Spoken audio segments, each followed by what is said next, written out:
So thank you, God, that it turned out the way it did.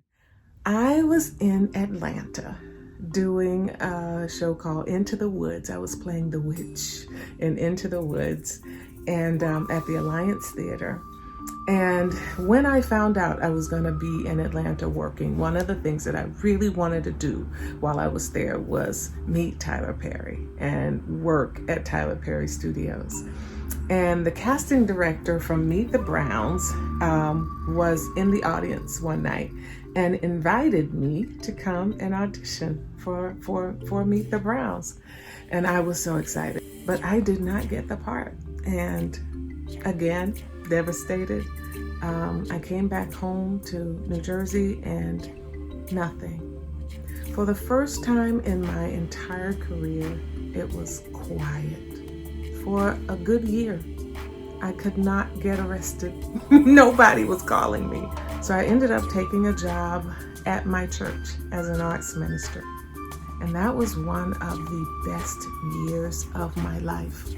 To have that time to pour into young artists, to curate arts works for the church, to be a part of the ministry artistically that way.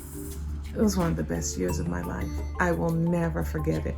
I miss it. I miss it today. And then one day I got a phone call from my agent saying, they want to see you at Tyler Perry Studios. They want you to put together a tape for this role of Veronica. Tyler Perry and Oprah Winfrey have come together for a series, and they want to see you for Veronica. And I stayed up all night working, memorizing my lines, and getting it ready so that I could send them that tape.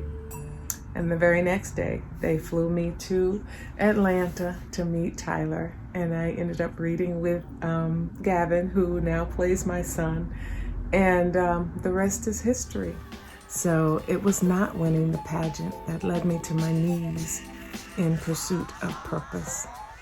It was not getting the role that I wanted in The Color Purple that led me to a deeper arts community in my sisters. And it was not getting Meet the Browns that eventually led me to Veronica, but it also led me back home discouraged and into a sea of rejection and struggle and lack and financial worry. And it was that difficult time that led me to accept the job at the church. That became one of the most fulfilling times for me as an artist. I ended up doing that job for 4 years, even after haves and have-nots. I could not give it up because I was so blessed by it. Because your gift is not really for us to hold on to and do all these fancy, flashy things with, even though that's great, that's God's grace. But our gifts really is to give back to the world in whatever way we can. So when things slow down for you and they're not working out for you, hang on, hang in there, push through.